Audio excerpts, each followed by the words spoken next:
I knew it going in. I mean, he was a con man. I knew he was a con man. And he pulled the biggest con in the world when he won the election.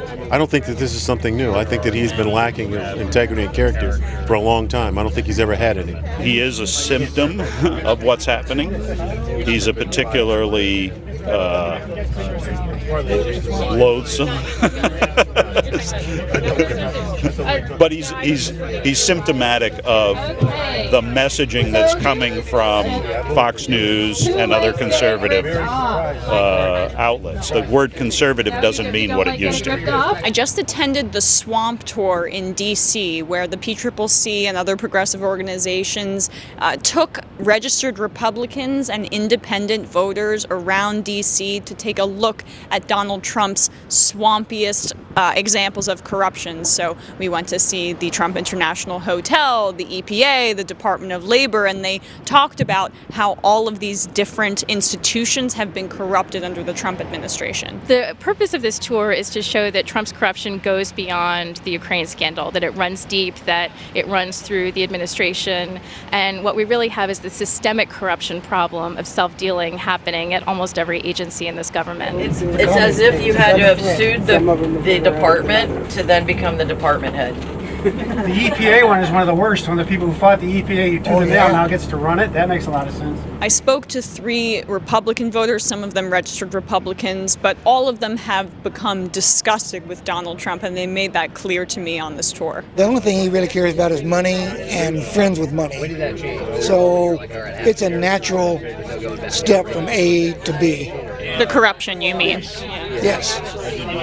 What gets me is that it's so right in front of us, and his sycophants, also called Republican senators and congressmen, just water off their back.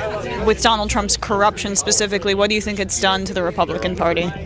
Well, I think that it's exposed the lack of leadership.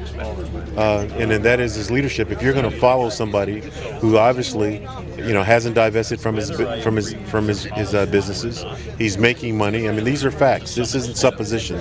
Birds of the same feather flock together, and it's really concerning me. Up until 2016, I was basically almost exclusively a Republican voter.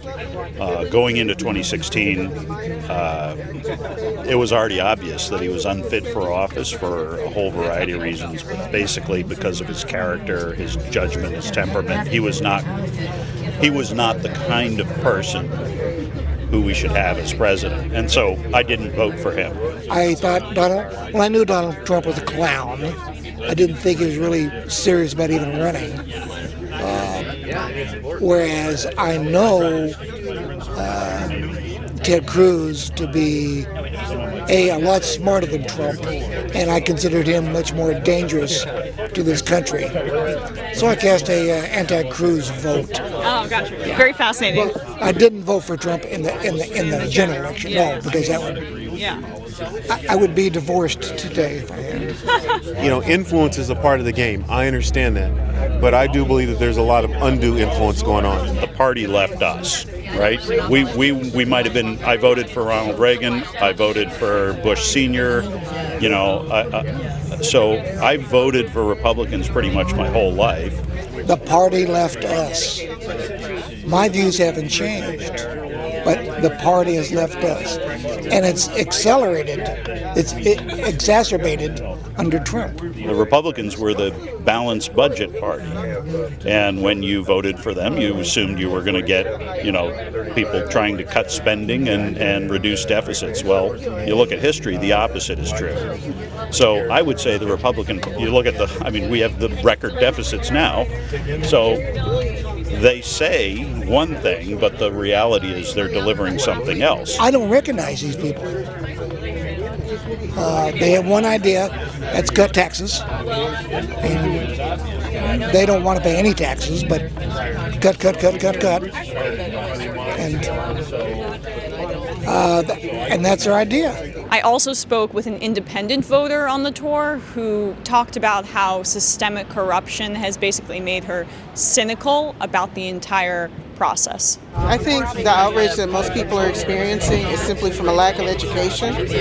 I think that Donald Trump's corruption represents, to some extent, transparency. This city is rife with corruption.